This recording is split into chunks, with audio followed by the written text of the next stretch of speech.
Welcome back to another episode of the Good Intentions Podcast. It's your girl, Queen Cass. And your boy, Jesse. I'm joking, Gidna. Don't beat me up. Don't beat me up. I'm joking. Ooh, so yeah, Gidna not in the building today, unfortunately. Aww. But fortunately, fortunately, our producer, Jess with the Mess, is here. I'm just kidding. That sounds good, don't it? If you was messy, Jessie the Messy. That's already a thing. It is. Jess with the Mess, yeah. We innovate. We don't copy. And she ruthless. Ooh, Jess the Ruthless. Okay, you're doing a lot. I'm going to keep working. Yes, please. I don't give up. But I guess I'll take over what Gidna says. If this is your first time listening, remember to like, comment, and subscribe to the podcast. I kind of stumbled. Right, Gidna would have been Gidna's job. Good job. Anyways, don't forget to like, comment, and subscribe on Good Intentions Pod on Instagram. True. The YouTube page at... Oh, yeah, this is my first time. Good Intentions. I've only been out here 3 days. This is my first. You got it. And I don't be paying attention to what Gidna be doing. I know my part. Gidna, we need you. We come need back, you to come baby, back. come like, back. Now. Yesterday. Yeah. But our producer will put in what he got to put in. Yeah, I'll put it on the bottom. Yeah. It's going to be in the description. So, nice. Ooh, how was your week? My week?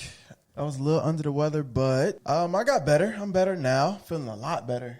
Happy to be here. Happy to help you out. Help me out. Yes. You want to do what? Okay. No. We're so grateful for your help. No. Wow. You don't sound like it. Oh, whatever. Mm-hmm. I'm not good at verbalizing my emotions as well. Oh, okay. I'm working on it.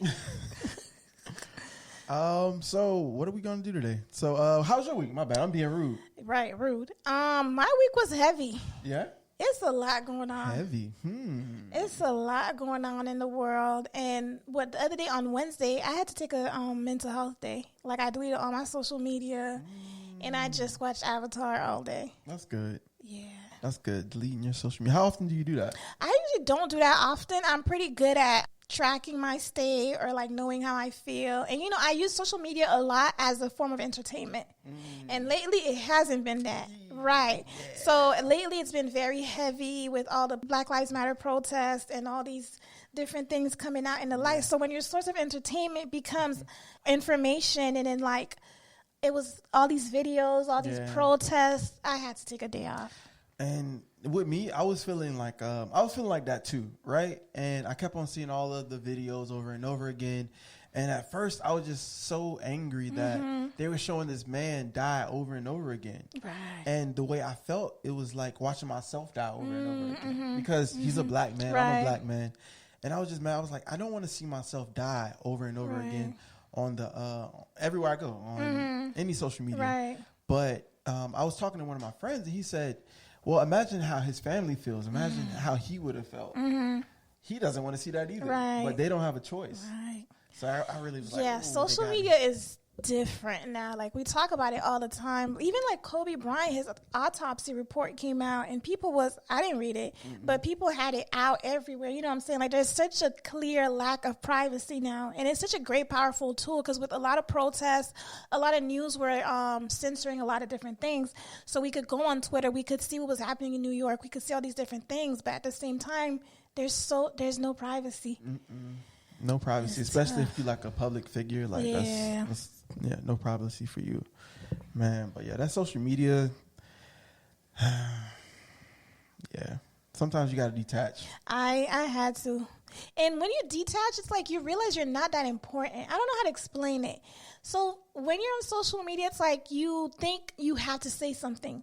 You think you have to retweet something. You have to like something. You have to share something on your story. You have to be involved, which of course you do. But when I took that day off, I was okay. People kept going on about their lives. I don't know how to explain it, but like it wasn't. It makes me think of FOMO, like fear of missing out. Like you're gonna miss something if I'm not on there. I'm gonna miss something. Right. Like, yeah, but the stuff I needed to know, I knew. To be honest, 100%. The stuff I needed to know, I knew, and then what I didn't need to know, I didn't. And in that moment, I'm telling you, it was peaceful. Bitch, I was in Avatar land, watching Zuko, and oh man, it was good. Avatar's good. You like Avatar? I love Avatar. Oh my god, 10 out of 10. Who's your favorite character? I really enjoy Azula. What? I know. She's so psycho, but... Okay, for people who don't know, explain who Azula is. Explain. So Azula is the Fire Nation princess. That sounds nice, doesn't it? She's a villain, y'all. She's a villain. Not only is she a villain, like, you know how villains have like some type of moral code that they believe in, you know? She don't. She just hates everything and everybody, and she don't trust nobody. Whatever she wants goes. She gets it. I enjoy her. Oh, that's what you enjoy. You enjoy having it your way, pretty much. I saw in her like what I wish I was more of. You know what I'm saying? Oh. So not necessarily the killing and like the angerness, but her like driving the determination to get the avatar or to bring her brother down. Like her passion, like doing whatever she has to do or she could do to make that happen. Not worrying about anybody. Not worrying about even that. Not worrying about other people's feelings. This, that, and the third. Like I have my mission. I'm gonna get it done. Irregardless. I like that. I'm not mad at it. What a good way to spend Azula. Because she's really deranged. She's a villain. She's a psycho. Villain. She's a psycho. What are we going to get into today? So we're going to talk a little bit more about the Black Lives Matter protests. Okay. And we're going to talk about social media, which we started. And then also on social media, there's been a lot of, I'm going to phrase this properly, a lot of coming out, a lot of honesty, a lot of moment of transparency, a lot of women and men coming forward and exposing some of their hardest moments in their lives, a lot of about sexual assaults, rapes, and calling out their abusers and moments of transparency, which already off bat I commend and I applaud them for doing that. So we'll be talking about that. So we're about to have a little tough episode. It's going to be a nice one. But it's going to be a nice one, I think, for sure. So recently there's been a surge of protests. And I saw a tweet, or it was like all 50 states have been having protests. I like it. Yeah, it was the first time that, I think in history, that all 50 states have had protests. Even Alaska. That means Wyoming. Yeah. Where the Idaho. Red states. All these red states where no black people are. Isn't that crazy? Yeah. The whole country's coming together. It's just that powerful. I mean, but you also have to think, too, like, the country's shut down. Nobody's going to work. Right. Like, people have nothing else to do but to go out and, do what's right. So you think that's what exasperated the cause, like quarantine? I would say if it wasn't for quarantine, this wouldn't be as big. Really? It's sad to say, but yes, I believe that. I agree, because we have to look at what's different from this time than versus all the other times. Because it's nothing different. Right. It's not. The only thing different, I think, in what connects with a lot of people is that you can visually see for 9 minutes, or for 8 minutes, this man getting murdered. Right. Like, for 8 minutes. It's not like a quick, if you just did that, yeah. It's cut and dry, like, and this people guy. watching, and his partners watching, and not even like, hey, bro, get off of him. Yeah. It hurts. Oh my God. It's so tough. And I don't know. I think we, like, as black men, we have to deal with that mental piece that goes with seeing brothers die on social media all day long. You get PTSD. Oh my God. Like, that's a form of trauma in itself, just watching that. Because, it could have been you. Like, my dad, he was telling me, like, he wasn't able to sleep for a couple of nights because that could have been him. Like, it hits so close to home. And I saw this one tweet, and there's so many coons and Uncle Toms I hear, and that's what I hate the most. But I saw a black person say, the only way we could defeat this if we become lawyers and senators, we had to become judges. But we are these things. Yeah. You know what I'm saying? Yeah. This is the most black people have ever done. We had a black president. It was this one state, I don't know which one, but their own senator was out there protesting, and he got tear gassed. We're successful. And we're still being treated like shit. You know what I'm saying? So, no, we're done with doing that. We're going to burn this whole country down. 100%. We're burning it down. 100%. So what do you feel about the looters, though? What do you feel about that? I feel like, that's what's going to come with it. Well, and some people are looting, and they're looting necessities. Yeah. They're getting their necessities, and they're giving back to their communities. That's one way to do it. But for me, it's two different types of looters. And I hate to make it a black and white thing, but black looters, okay, I understand. You're mad, you're angry. white looters, you kind of a part of the problem. Right. For me. I don't know. I mean, white people aren't part of the problem. Yeah. 100%. Like, but I feel like if you white, you don't go in there. You shouldn't be going in there. What are you doing? Why? You can afford this. Like, nah, like this is not for you. Like, right. Your job is to help echo our message. Right. Advocate, stand beside us. Yeah, right. Not to go in and break and like. We're not looting for you. Like, why are you looting? What is the reason?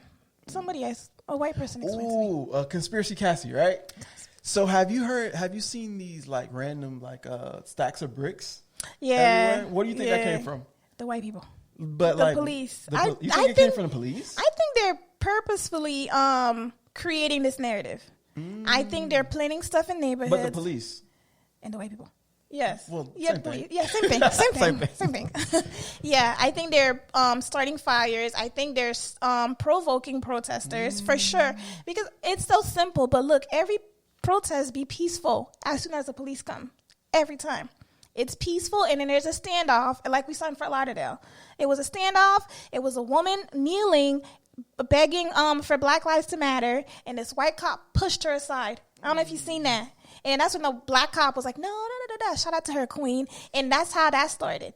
It's always a peace. When you go to protest, you're not, of course, there's a risk of things becoming dangerous, but it's not your goal. Right. Your goal is to really protest, to march. Mm-hmm. Will you fight? You know it's going to get dangerous? Yeah. Every time as soon as the police comes, and they always come disproportionately to what the situation is. They come ready with riot gear and all this shit. Why? Devil's advocate, I guess, just to make sure that it doesn't get out of hand. Because, I mean, it's their job to stop looting. Yeah, but a lot of times it's not. It don't start with looting. No, yeah, that's what I'm saying. I feel like it's more just like, okay. Prepare for the worst. They give you... I hate to say it like this, but like they give you your time to protest, and it's time to go home. Like, okay, now. But it's why is it time to go home? Because this is the time that looters start to loot. Like I remember hearing, like, okay, during the day everything is peaceful, but as soon as it gets night, then that's when all hell breaks loose. So that's why the police come in and say, okay, now it's time to go home. You know what you sound like? I'm just talking shit. What do I sound like? Uncle Tom? Cool. I'm just kidding. God damn. But another thing that was very restrictive of our riots was the curfew. The curfews. I'm in Broward. I get a text at 10:30 that there's a 9 p.m. curfew effective immediately. Up to $1,000 in fines and time in jail. Where was this curfew for Corona? They was not sticking to that curfew for Corona like Definitely that not. At all. Walmart closing down at 6 p.m. Walmart was wide booty open during Corona. Not wide booty. That's what it was. You could definitely go shopping at Walmart. And that's what, when we talk about like systematic racism, when we talk about inequality, that's what we're talking about. And Black people being treated completely different. How for a pandemic, those things were okay. But Black people protesting is scary. Walmart took down ammunitions and guns. And how long have people been begging for that to be done? All these school shootings. They're scared that Black people don't get those guns, 100%. When the white people were protesting with their AR-15 for the 17, I don't know the numbers, for the states to open up back up again. Nothing. No police, Nothing. No army coming in, no SWAT team, none of that. I mean, we already know what that is, though. Yeah. And that's what we're protesting for. That's what we're tired of. It's not, I don't want to say it's not just another Black man dying. Him dying, of course, is so sad, but it's this whole system where it's fed up. And we don't want things to go back to normal. We want this, I personally want everything to burn and start over again from the ashes. I just want systemic racism to go away. I want reparations. Yes. I want more Black people to police our own neighborhoods, whether that is joining the police or just, I don't know, putting together something. Reform in the police. All of that, man. Like, so if you were president, what would you do? Like, if you got elected the president, what would you do like in your first 100 days? Like, wow, that's a good question.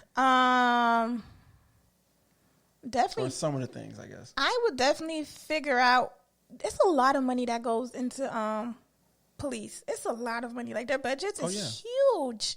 Defund them. Put them all back into school. Train them. I don't know. I just feel like there has to be better alternatives. And then as far as racism, systematic racism, how do you even begin to change that? That's the thing. Well, I think when you allocate money to where it needs to be, right. I feel like that's number one. And I feel like where it needs to be is in education. Where it needs I was to about be to in say that. We talk a lot about the school to prison pipeline. That is so real. Because from the very beginning, schools in Title I schools don't have half as many resources than their white counterparts. So when you say that, yeah. Then you would know better than anybody. Dog, like, I see it. You work with these kids. I see it. And just think, you just have, and the crazy thing is you're just born that way.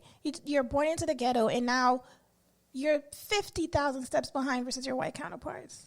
Just a lot. No fault of your own. No fault. And that's just being born. Not even, you don't have access to all these different camps that they do. You don't have access to all these tutors. You don't have access to none of that. And that self-labeling theory, like it happens, I ain't shit. Because you don't have shit to be shit. The reason I'm not getting these things, it only makes sense that I don't deserve them. Correct. Man. Because how else can you explain it? Because I'm black, that's why I'm not. That don't make sense. Doesn't make you know sense. what I'm saying? That It don't make any sense. It yeah. doesn't. Especially when I've heard it so many times at my school, I don't see color. These are people saying that. No way. And we don't say that. You have to see color. Yeah. You have to. Even me, I told him, I was like, I'm privileged. I have a higher degree of education. You know, that's privilege right there. And you have to know that. You have to see color. 100%. The fact that you could say that. At one point, one of them was offended. Oh, you're calling me racist. It was a whole thing. And I was like, the fact that you could be offended about that, that's your privilege speaking. We don't get that luxury. We can't do that. You really be talking to these people like this? We had a meeting. It was a whole thing. I'm glad you do. We had a meeting, and my AP is very supportive. My admin team is very supportive about that. So we couldn't have these conversations. And they asked me for my opinion. And I told them, I was like, the fact that you could be offended about that, that's your privilege talking. I don't have that luxury. I don't. That's powerful. And you had to have these conversations, too. And that was my first time having a conversation like that, to be honest, about race and inequality. How can you imagine a grown person, I don't see color? And, you know, I speak with my face. So when she said that, I said, ma'am. I promise. Anytime I'm in a room, like, and there's like probably one other black person in the room, we just hear these people talking, and we just get that black people look. Like, yeah. Did you hear yourself? Okay, we here. We right here with it.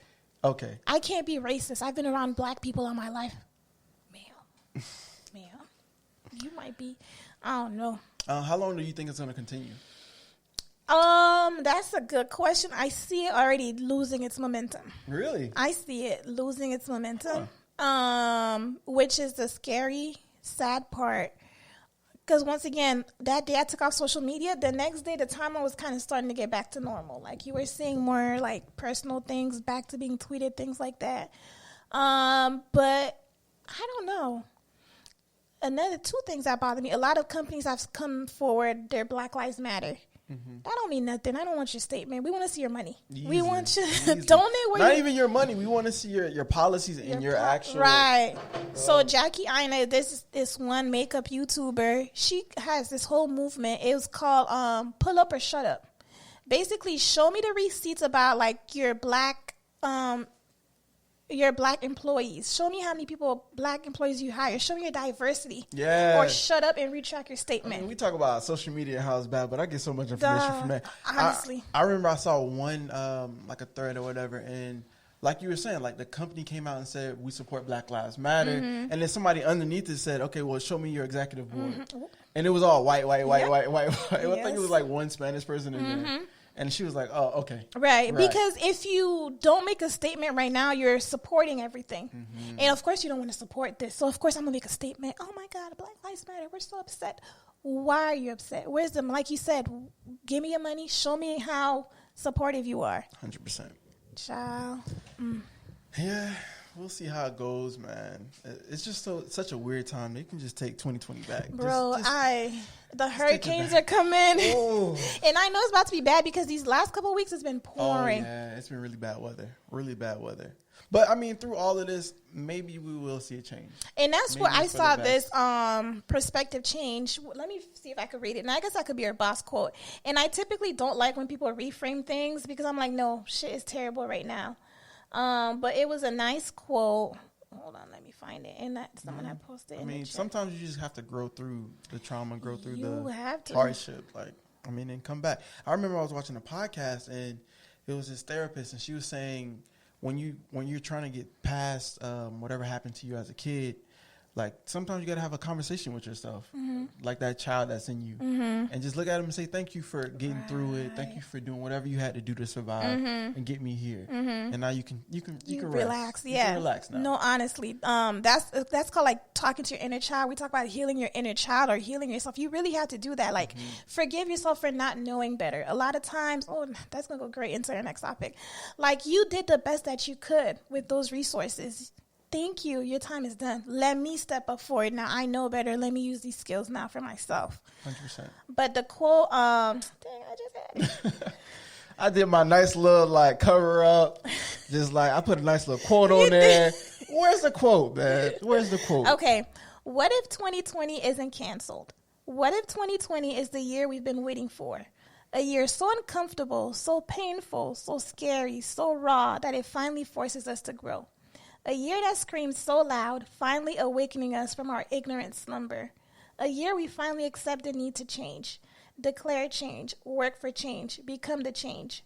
A year we finally band together instead of pushing people apart. 2020 isn't canceled, but rather the most important year of them all.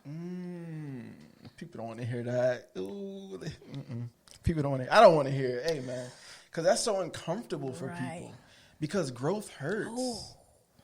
Oh my God, becoming better hurts. Going for a goal hurts. Yeah. Oh my God, yeah. And especially, I feel like people were using that 2020 is canceled as a crutch. You know, quarantine. Once again, people are going through some very tough time. We get that, but I think some people were that enabled them. You know, this year is terrible, so I don't have to go for my goals. I don't have to work towards them. Look at all these protests happening. This is the perfect icing on cake for a terrible year. But what if it's not? What if it's just the start of a revolution? Yeah. I forgot where I heard it, but when somebody said, when you start asking for God to give you things, expect trials and tribulations because you have to. Oh, it was this one quote. Don't complain about having a lot on your plate when your goal was to eat. That's it. Like, that's it. That's what it is. That's literally it. Yeah. I mean, it sucks that it has to go through all of these things, like a pandemic with so many people out of work, so many people dying, with the death of George Floyd. Like, it hurts and it's terrible. And it's the worst thing that can probably happen. But you got to find the silver lining and grow from it. Yeah. You have to. Because you have no other choice. Right, because it's not your going to be bitter. Yeah. This is our reality now. Like, this is it. Yeah. So it's, you got to figure it out. Yeah. Things are never going to go back to...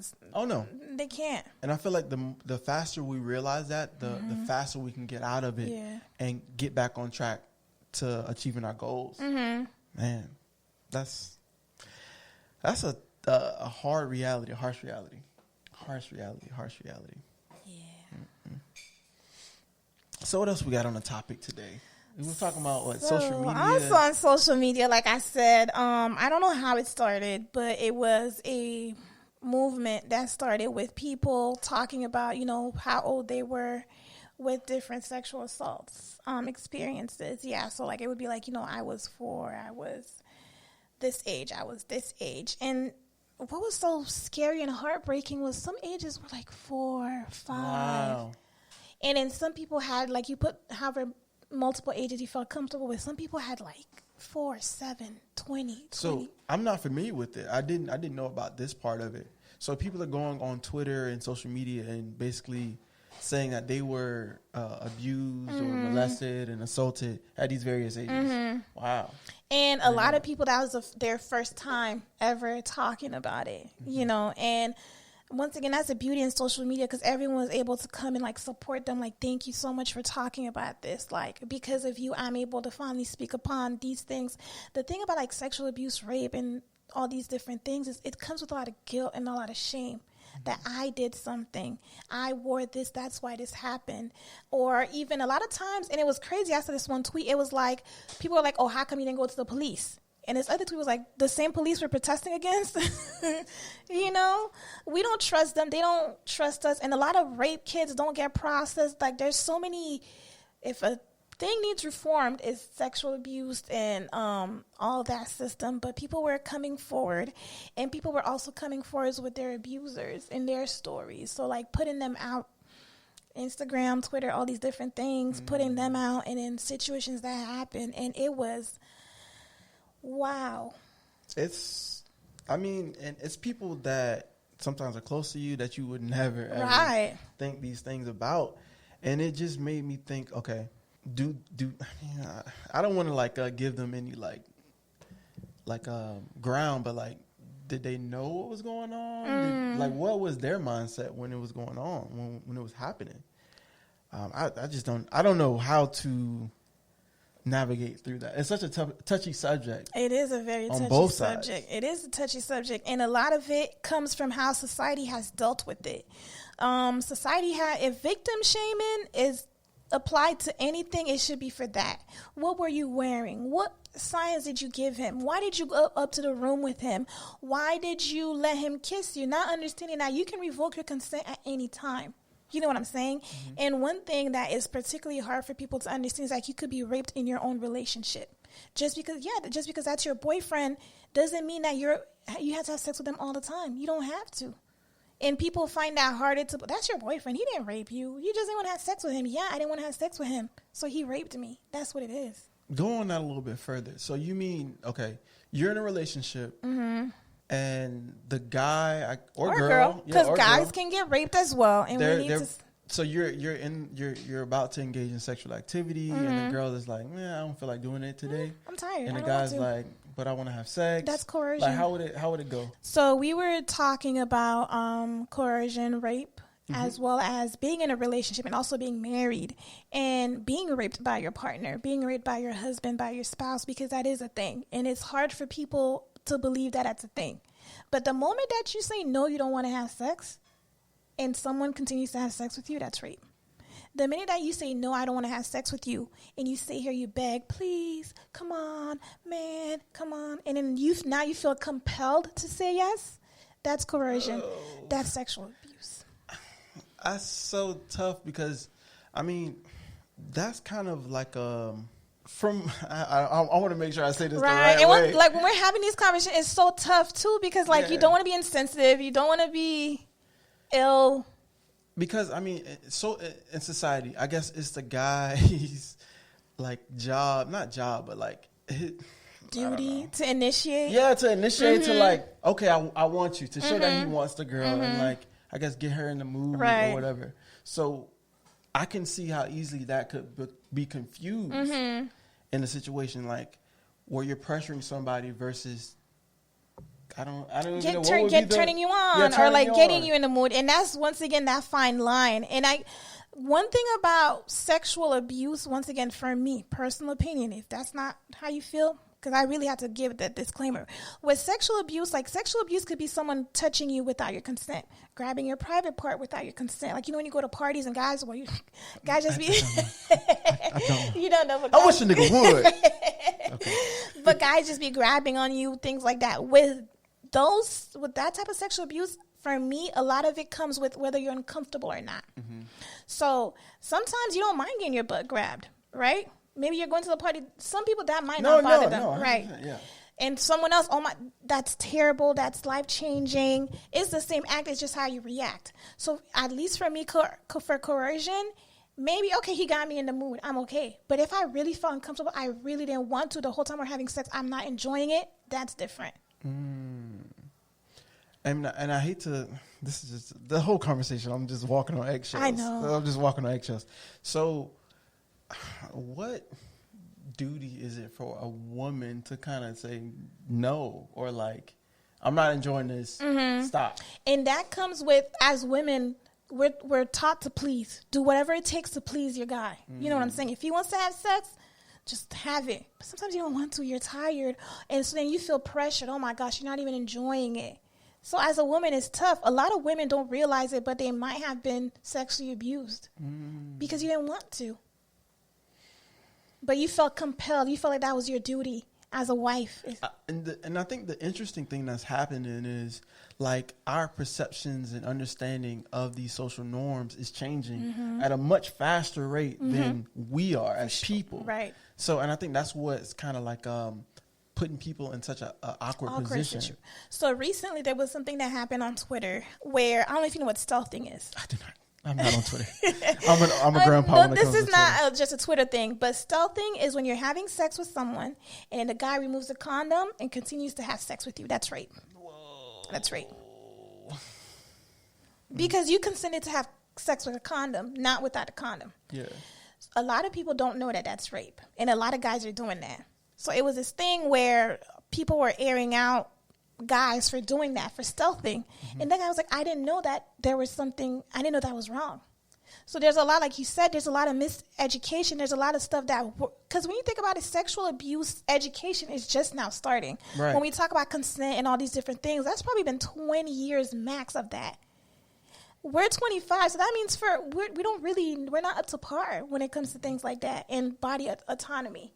So a lot of time people get caught up in these situations, and like you said, they don't know it's wrong. Right. And then now you're on Twitter, and you didn't know that you did it wrong, but yeah, you did it. This just goes back to like something I'm doing too, is unlearning a lot of the behaviors I was taught as a child, like, and as a young adult, because we don't really learn from professionals how to, I don't know, to go after a woman. You don't learn from professionals. It's just like, okay, this is my understanding. Right. And it's a lot of trials and error. Right. So what might have worked with one person definitely was not going to work. Like, some people like to be chased hard. You know, some people like that. Some people might. Chase hard. So now that's so confusing I to know. a person. And then when someone else might be like, oh my gosh, she's stalking me. You know what I'm saying?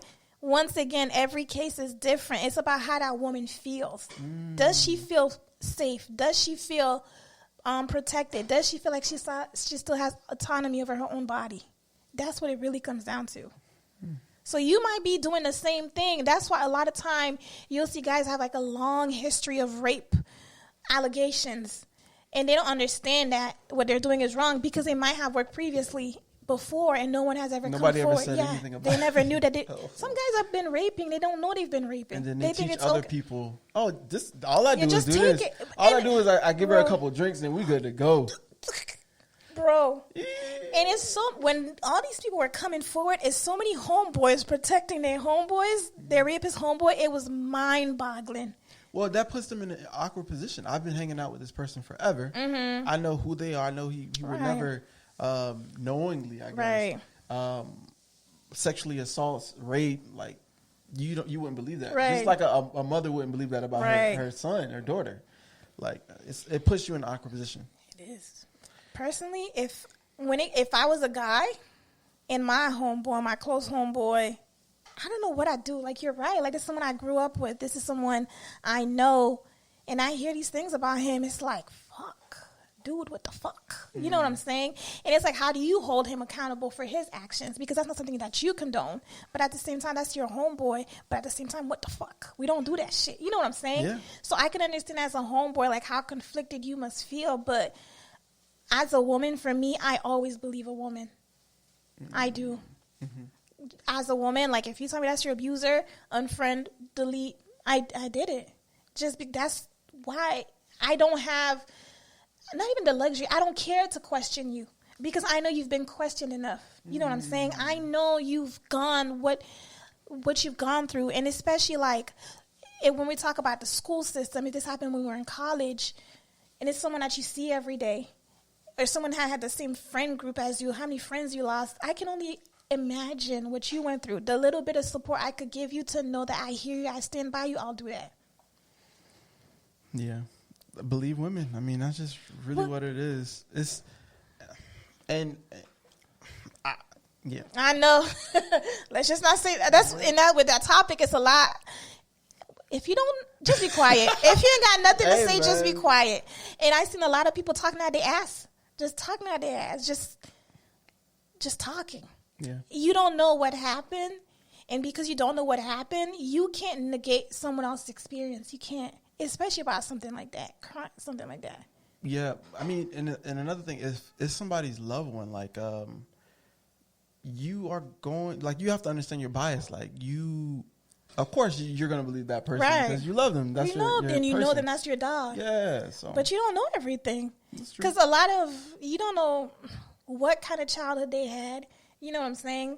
You don't know what experiences they had with sex, because a lot of rapists have sexual abuse history, you know, in themselves. hypersexuality is a thing after rapes and sexual abuse. Like, what's hypersexuality? When you're just very sexual. Oh. And we see that a lot with young rape victims or kids who've been molested when they're young, just because they never had any chance of forming their own identity with sex. They never had any chance of having, I don't want to say normal, but a age-appropriate relationship with sex. So now they just know sex feels good. And guess what? When you're young, you want to do what feels good. So you start just having sex all the time because it feels good. So now you're 20. That's why, for me, it's hard for me to call people sluts, whores, because a lot of it comes from a sexual abuse background, past. Some people just like to fuck. Power to you. But some people, it is trauma-based. Right. And that's a trauma response to it. Yeah, it's tough. It's a lot. It's tough. We're expecting everybody to know this by the age of 16, I know. 15. And a lot of it I had to learn in school. I had to learn in grad school, too, mind you, how to deal with sexual abuse victims, how to help them work their trauma. And that's why I'm so educated on it. And like you said, imagine someone our age, they don't know that. If they've never, some people don't have their college education. They've never had WEC, Women's Empowerment Club, NAACP meetings. They've never gone to things like that where we've had those topics of discussions. They don't know. So what would you say, and I guess this is kind of a weird question, what would you say for a guy? What is he supposed to do? He's been accused of something that he feels like he did not commit. He did not do. What would you say to him? Like the actions already happened. Maybe you weren't in a relationship with this person, but y'all had some type of understanding or whatever. What would you say to that person who was accused? Yikes! I don't know. I don't know. I don't have no answer. I don't think I have an answer to that. I think someone was telling me that sometimes the abusers just go online and they just like out there, the person who's been abused, like out their abusers online without ever talking to their abusers. But I don't see anything wrong with that. Like, maybe you're not comfortable speaking to abusers. Maybe you're not comfortable explaining to them what they did wrong. You shouldn't have to explain to a grown man that you raped me. You know what I'm saying? I don't know. I don't know. You shouldn't have to. No, 100%. You shouldn't have to. You shouldn't have to ever speak to your abuser. And do you have a responsibility to come forth though? You don't have to come forward either. I don't think you do. And that's why it was so important for these people who are coming forward, because that was the first time they've ever talked about it. Since their childhood, that you don't have to come forward. If you do, that's great. Because some people think about it, they've probably worked it out through therapy. Or they found a way to numb the pain. You don't have to come forward. That's your story. That's your secret. That's your, I don't even say secret. Secret sounds so shameful. That's yours. You know what I'm saying? Yeah, it's whatever you feel comfortable with. I've seen a lot of people use their story and come forward and start foundations and all these different things, but you don't have to. You don't have to. And I know a lot of people were seeing all these tweets and wanted to come forward. And if you didn't have to. If you didn't feel comfortable, you don't ever have to share something you don't like to feel. I guess I just would say for men, just to do your research, like really understand what's going on. If you're in college, go to these meetings. Go to these meetings. Learn. You don't have to say anything. Just learn. Just sit and learn. I would even say, like, hang out with women, in a friendship way. And they'll tell you about different interactions that they've had, not even full-on disclosure, but even like going to a party and I was groped. Like, sometimes you literally just be standing and you just feel hands on you. Like, how uncomfortable. You know what I'm saying? Yeah. When you have these conversations with women, you'll be like, damn, this shit fucked up. You know what I'm saying? They'll give you a bit more sympathy. I mean, to switch gears a little bit. So if you're in a party, right? And a guy has to get past you. What is the proper way for the guy to get past you? What do you think? So for me, one big thing is I don't like touching people because of trauma. Because I don't know what trauma they've had. But once again, that comes from my education. So personally, excuse me, miss. Excuse me. In the middle of a party? Yeah. Because they're not going to hear it. Or on the shoulder. So your shoulder is a safer place. 2 tap. Boom, boom. Excuse me, miss. Niggas be hands on the waist, man. I'm not going to lie, on my hands on the waist, like, excuse me. Hands on the waist. But once again, you don't know what trauma that person has. You're right. And that could trigger that shit right back there, in that moment. But now you know better. Now you know better. Now you know better. Or if there's a way you could look them, excuse me, eye to eye. You know, people don't like being touched. Yeah. But once again, those are things that you don't even think about. Exactly. Those small little things can trigger somebody because of past traumas. You really just have to assume that everyone has a trauma and move accordingly to that. Yeah. To be honest. That is definitely true. Yeah, that's a good way to look at it. That's what. Like, just in case. Yeah. So moving forward. Be conscious of other people's traumas because you don't know. And yours as well. And yours as well. What are you projecting? What are you thinking is okay that's not? What are you not verbalizing? Also, men and women, I would say do your research on what's appropriate and what's not, because like you were saying earlier, you might not even know that you were sexually abused or something like that. And you're dealing with these things and you're just like, why am I like this when somebody touches me like that? And even like, I think it's a person, but even me, like I had an experience I thought was cool, but I had to we were talking about it and I was like, girl, no, that was definitely not it. You know what I'm saying? But once again, that's why I talk about your mind state. Did that make you feel uncomfortable or not? Because I wasn't uncomfortable, but looking back at the facts, that shit was not okay. You know what I'm saying? So once I don't, but yeah, I don't want to get what you're give saying. too much, but it was like, well, okay, let's talk about legality. Like I was underage. You know what I'm saying? So no matter how okay I was with that shit, I was underage. 100%. 100%. Yeah. Right. So no matter, I couldn't give consent, or I thought I had consent, but no, I was underage. So, and those are things as guys, I feel like it's tough with guys, you know, because some people are not upfront about their age, or sometimes guys don't even ask about age, and they get caught up in situations like that too. That happens all the time. Oh no, it sucks. That's what I could say. Hey man, that's all I could say. So I was talking to a friend. He was saying people gonna have to start doing consent. Like you might have to, but the thing about consent is like you need consent at every step of the sexual way. You know what I'm saying? You do. Oh God. I know. So it's like, okay, can I eat you out? Bet. All right, can we have sex now? Bet. All right, can I? So while you have, but like even with that is okay. Can we have sex? Can we keep having sex? That's so. You know what I mean? But even that, you kind of, how do I even explain it? Can I lick your toes? You can't. Oh, you're not good with licking toes. My bad. All right, I'll go back up. But the thing is, like, even if you and the person, like, once again, you're in a relationship, maybe that one day you don't want to have sex. You know what I'm saying? Right. But because you've been so accustomed to having sex all the time, you just assume, yeah, we're going to have sex. That's what we always do. But that one time the person doesn't want to have sex, and then you sit here, let's do it. We always do it. What do you mean? And that's when it becomes into coercion, and it's just so tricky, guys. Do you always have to communicate with words with consent? I'm going to give the proper answer.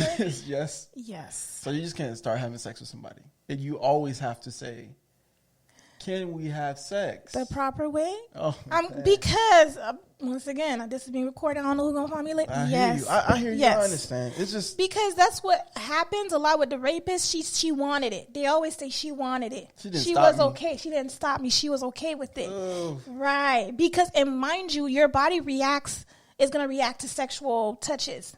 She was wet. Or his penis was hard. Yeah, because it's a touch. I'm getting stimulated by that, but that's not what I want. So a lot of time rapists will be like, oh, she was wet. He was hard. That's your bodily reaction to being touched there. That don't mean I want it. Oh, I know. God. I know. It's really tough. It's sad. Yeah. That's really sad.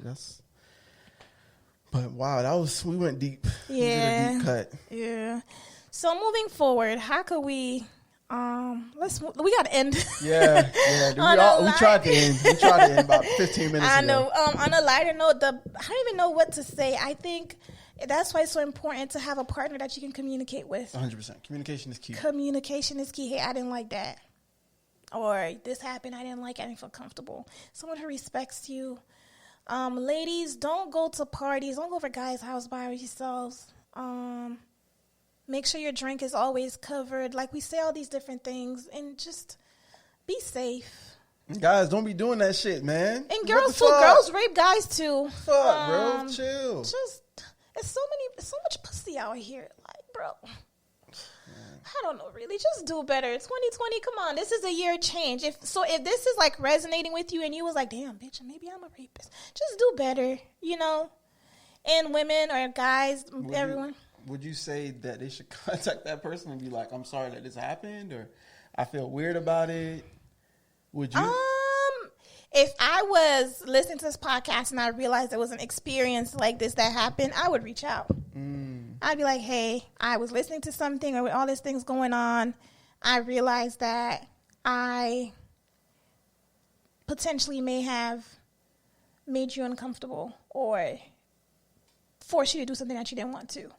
And then work through it. I know. That's a lot to put on somebody. But once again, that's like, what I would do. You were assaulted. I mean. And then the girl's like, oh, shit, wait a second. I was assaulted. And but I don't know. It's just so awkward. It's tough. Because it's like what is your moral compass? I guess that's not your, because you were the one who did it, it's not your job to make that person come forward.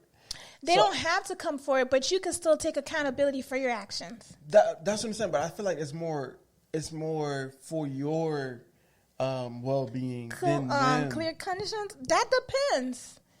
Yeah, it's not for them. It's like I don't care. I'm not giving you. I don't know. I see where you're coming from. That's an interesting one. It's tough. I don't know. What would y'all do? Let us know. I would. Yeah. What would you do? Let us know. Drop a comment below. What would you in your scenario? What would you see? Yeah. A girl or a guy? If you felt uncomfortable about something you did to somebody, what would your? I think I would. You would? I would come forward. I would apologize. Yeah. I'm on the fence. I don't know. Just because I don't know really. I'm on the fence. It's just so tough, and the thing about those things is it's so situational. Like was it someone you had good history with, and was it someone that things ended bad with? You know. It sounds like those things don't matter. Oh, bitch, it don't, because you still did something wrong, and you still got to own up to it. Yeah. I don't know, really. Let us know what y'all think. So to end this off, because we just keep going down. Jesus. It just, oh my goodness, just have these conversations. I think that's the most important thing. That's why it's so important to get involved on campus, because we had organizations on campus that were having these difficult conversations. Shout out to BSU, but we still WEC, NAACP. I mean, they did their best. They did their best. Because we got some type of information. Whew. Y'all, we're going to have lighter stuff. But we had to have these discussions with y'all because it's very timely and we want to stay relevant, and we had to. So thank y'all so much for listening to this episode. Don't forget to follow me at queencast_x3. And me at Just2Right. And Giddy at Giddy Love Joan. And don't forget to follow the podcast page on IG at Good Intentions Pod, and the YouTube page at Good Intentions. Toodles. Bye, y'all.